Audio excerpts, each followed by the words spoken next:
लेकिन कमेंट्स में जाने से पहले एक और मुख्य बात मैं मेरे प्रिय भाई बहनों से शेयर करना चाहूंगा। रिसेंटली हमने यूट्यूब पर एक वीडियो देखा यशुआ मिनिस्ट्री का घराना कैंपेन के बारे में।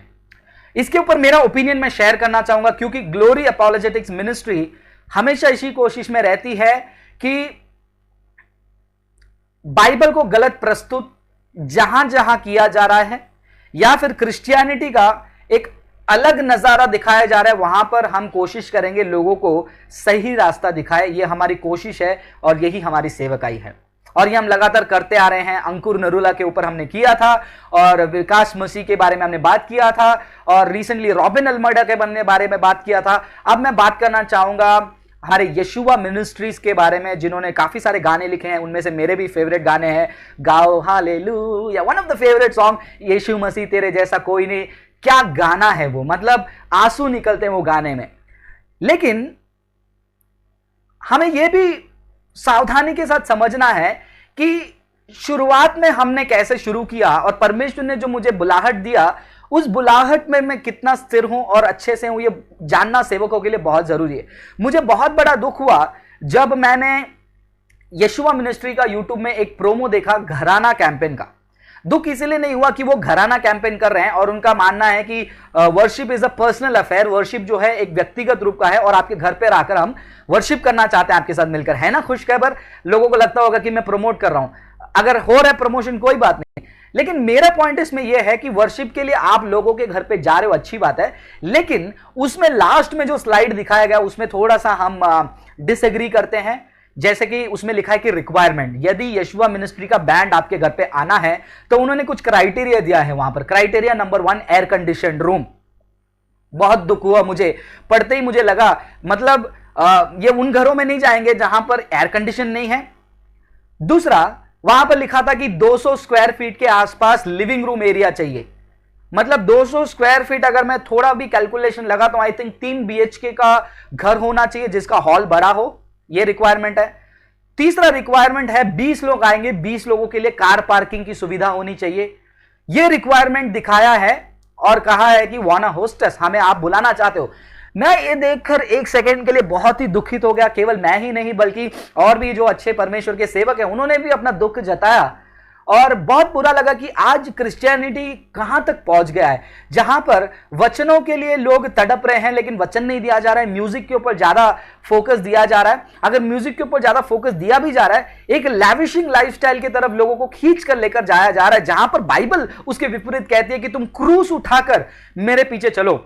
मैं प्रॉस्पेरिटी के विरोध नहीं हूं, हर क्रिश्चियन को जो है प्रॉस्पर होना है, लेकिन वो उद्देश्य नहीं है। यीशु मसीह ने कहा कि तुम क्रूस उठाकर तुम मेरे पीछे चलो। जब भी बाइबल क्रूस के बारे में बात करती है, क्रूस को स्टडी करो। ये क्रूस हमेशा दर्द, शेम, लज्जा, एम्बैरेसमेंट को दिखाती है। लेकिन ये जो कैंपेन में मैंने देखा कि एयर कंडीशन चाहिए और 200 स्क्वायर फीट का घर चाहिए, और क्या था मैंने कहा आपको, 20 लोगों की कार पार्किंग चाहिए। मतलब इन शॉर्ट ये कह रहे हैं कि हम उन्हीं के घर पे जाएंगे जिनके घर पे ये सुविधा है, और वो कौन लोग हैं, वो सिर्फ अमीर लोग हैं।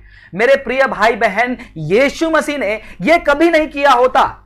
यीशु मसीह, अगर आप बाइबल पढ़ते हैं, वहां पर फरीसी और सदूसी और यहूदी लोग आकर कह रहे हैं कि तुम्हारा गुरु, your master is sitting with the Sinners and having food. आपका गुरु पापियों के साथ बैठकर खाना खा रहा है। पापी स्त्री उनके पैर को छू रही है तो लोगों ने बड़बड़ किया। लेकिन आज क्रिश्चियन मिनिस्ट्री कहां जा रही है? लैविशिंग। आप बोल सकते हो कि भाई फ्रांसिस आपने वही फिर गलती किया है, आप डायरेक्टली उनसे क्यों नहीं बात करते हैं? हमारे टीम मेंबर को मैंने कहा उनसे बात करने के लिए, उन्होंने उनको कॉल किया, लेकिन कैमरन भाई से बात नहीं हो पाई, और उन्होंने उनको मैसेज दिया है कि आप जो है उनके जो इंचार्ज है उनको बताया गया है कि ऐसे ऐसे ग्लोरी अपॉलोजेटिक्स मिनिस्ट्री का मानना है, ये मिनिस्ट्री स्पिरिट नहीं है, ये एकदम लग्जरी मानना है। मतलब आप कोई प्रेयर वर्शिप की बात नहीं कर रहे हो, आप लग्जरी एंजॉयमेंट और एंटरटेनिंग इवनिंग की बात कर रहे हो। तो उन्होंने कहा कि हम इस मैसेज को जो है कैमरन जी को देंगे, लेकिन हमारे मेंबर ने उनको कहा हमने आपको बता दिया है करेक्शन के लिए, अब आपके ऊपर है। लेकिन हम हमारे लाइव शो में इसके ऊपर चर्चा करेंगे, क्योंकि मैं नहीं चाहता हूं कि इस बात को लेकर किसी के अंदर कंफ्यूजन रहे और कोई ऐसा ना सोच में पड़ जाए। लेकिन अगर आप मेरा पर्सनल ओपिनियन पूछोगे, मैं कहूंगा ये बिल्कुल गलत है। और उस बहन ने जो इंचार्ज है हमारे टीम मेंबर को कहा कि अगर वहां पर एसी नहीं है तो भी चलेगा, फैन रहेगा तो भी चलेगा, वो सुनकर मुझे अच्छा लगा। लेकिन जब भी आप इंटरनेट में डालते हो रिक्वायरमेंट, अगर हम आएंगे आपको एसी, 200 स्क्वायर फीट का घर और 20 पार्किंग। मुंबई में मैं रहता हूं दोस्त, 20 पार्किंग कहां मिलेगा दोस्त? एक सोसाइटी में एक पार्किंग मिलने के लिए मुश्किल हो जाता है जहां पर गेस्ट आते हैं, मतलब बंगला ही चाहिए। क्यों ये कर रहे हैं? ये म्यूजिक मिनिस्ट्री क्यों क्रिश्चियनिटी को पीछे ले जा रही है? क्यों एक जैजी और एक लाइफस्टाइल, एक रॉकस्टार पॉपस्टार वाला लाइफ दिखा रहे हैं? सच्चा वर्शिपर कौन है आप जानेंगे तो सिर्फ उनके वीडियोस को देखिए। यूट्यूब में बहुत सारे वीडियोस हैं, जैसे मैंने पिछले लाइव शो में भी कहा, वो शो शुरू होते ही गाना शुरू हो रहा है, यीशु मसीह मैं तेरी स्तुति करूं, लेकिन वो सिंगर वहां से हीरो जैसा चल के आ रहा है, जैकेट लगाकर, मस्त हेयर कट, जेल लगाकर, मतलब बहुत ही लुक, और जब गिटार बजा रहा है यहां वहां से एक्शन, लाइट यहां से आ रहा है। क्यों? किसकी महिमा कर रहे हो? Who are you praising?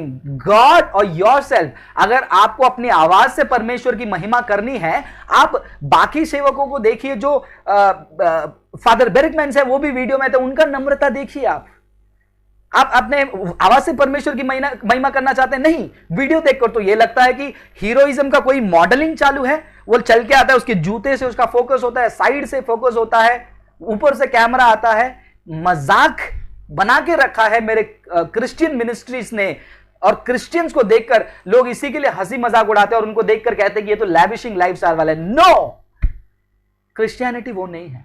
तो मेरा रिक्वेस्ट है यशुआ मिनिस्ट्रीज और कैमरन भाई से कि आप इस रिक्वायरमेंट को चेंज कीजिए। अगर आपको वाकई में लोगों के साथ मिलकर प्रार्थना करना है, आराधना करना है, स्लम्स में जाइए, झोपड़पट्टियों में जाइए, सड़क के कोने में जाइए, वहां पर शुभ संदेश सुनाइए। अगर आपको बैंड लेकर जाना तकलीफ हो रहा है, वहां पर जगह नहीं आ रहा, बस एक गिटार, मैं खुद जाता हूं स्ट्रीट में, सड़क पे मैं गाना गाता हूं, किसी की जरूरत नहीं, ढोल की जरूरत नहीं, ताली काफी है, चिल्ला चिल्ला कर आप गाइए अगर आपको यीशु मसीह के बारे में कहना है। और जो वचन कोट किया है प्रकाशित वाक्य में कि यीशु मसीह द्वार पे खड़े खटखटा रहे, वो पापियों के लिए, क्रिश्चियन के घर पे जाकर यीशु मसीह दरवाजा खटखटा रहे, वैसे ही हम आ रहे हैं।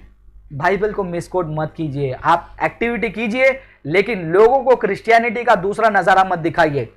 रॉबिन अल्मेडा जैसे प्रीचर्स और जितने लोग कह रहे हैं कि वॉलेट निकालो उसमें से पैसा निकलेगा, ये सब मैं बाइबल के अगेंस्ट है, सफाई से आपको कहूंगा, और इसको कहने के लिए मैं बिल्कुल हिचकिचाऊंगा नहीं। तो चलिए, इस टॉपिक के ऊपर मैं ज्यादा समय बिताना नहीं चाहता हूं, बस मेरा बुरा लगा मुझे, इसलिए मैं शेयर कर रहा हूं, और अपने भाई बहनों को मैं सावधान रहने को कहूंगा कि ये रियल क्रिश्चियन मिनिस्ट्री स्पिरिट नहीं है। लेकिन उनके मिनिस्ट्री के शुरुआत का जो फर्स्ट सीडी का जो गाना है मेरे को पर्सनली पसंद है, आज भी उस गाने को मैं गाऊंगा और कंटिन्यू करूंगा, गाऊंगा, क्योंकि मेरे मन में कैमरन और यीशुआ मिनिस्ट्री के विरुद्ध कुछ नहीं है, लेकिन कुछ बयान जो बाइबल के विरुद्ध और क्रिश्चियनिटी के स्पिरिट के विरुद्ध आते हैं उसके खिलाफ मैं बोलूंगा ही। और जो लोग कहते हैं कि तुम न्याय करने वाले कौन होते हो, जैसे अंकुर नरोला मिनिस्ट्री के ऊपर मैंने एक वीडियो बनाया, वैसे उनकी मिनिस्ट्री के ऊपर नहीं बल्कि वचन को मिसकोट किया उसके ऊपर बनाया। लोग कह रहे हैं कि तुमको बाइबल स्टडी नहीं आती, तुम न्याय क्यों करते हो। मत्ती की किताब 7वां अध्याय 1 वचन का मीनिंग एक्सप्लेन किया है हमारे चैनल में, जाके देखिए। और जो लोग कह रहे हैं कि तुम उंगली उठाते हो, तुम डांटते हो, पर्सनली बात नहीं करते हो,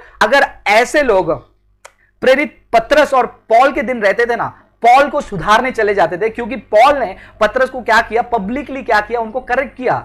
जहां पब्लिक करेक्शन की जरूरत है वहां पर पब्लिक करेक्शन होगी। यदि आप करेक्ट कर रहे हो कि तुम गलत कर रहे हो, तुम उसको उंगली नहीं उठा सकते हो, तो तुम यही कहोगे पॉल को भी कि तुमने पतरस को उंगली उठाकर बहुत गलत किया, पतरस तुमसे बड़ा सेवक है, तुमने यीशु मसीह के साथ तो समय 1 घंटा भी नहीं बिताया। पतरस जैसे लोग 3-3 साल यीशु मसीह के साथ थे। तो ये इमोशन को साइड रखिए, बाइबल को रिस्पेक्ट कीजिए। क्रिश्चियनिटी ये नहीं है मेरे दोस्त, हंसी मजाक, खुशी, लैविशिंग लाइफ क्रिश्चियनिटी नहीं है। क्रिश्चियनिटी आपके लिए एक सकरा मार्ग है, नैरो मार्ग है, जहां पर तकलीफ होगा, दर्द होगा, लेकिन ग्लोरिफिकेशन अंत में होगा। सो ये गलत थॉट निकाल दीजिए कि यीशु के पास आऊंगा तो मुझे ऑडी, मर्सिडीज, BMW मिलेगा। भिखारी लाजरस भिखारी ही मरा, 12 चेले मारे गए, रिच नहीं हुए। प्रेरित पॉल कहने लगे कि मैं समुद्र में पड़ा रहा, रात दिन समुद्र में पड़ा रहा, मैं नंगा घुमा, मुझे खाने के लिए कुछ नहीं मिला। तो क्या बाकी ये सारे प्रचारक ये कहना चाहते कि पतरस को और प्रेरितों को और पॉल को परमेश्वर ने आशीष नहीं किया और हमको किया है? मैं कहूंगा ऐसे प्रचारक से आप बचकर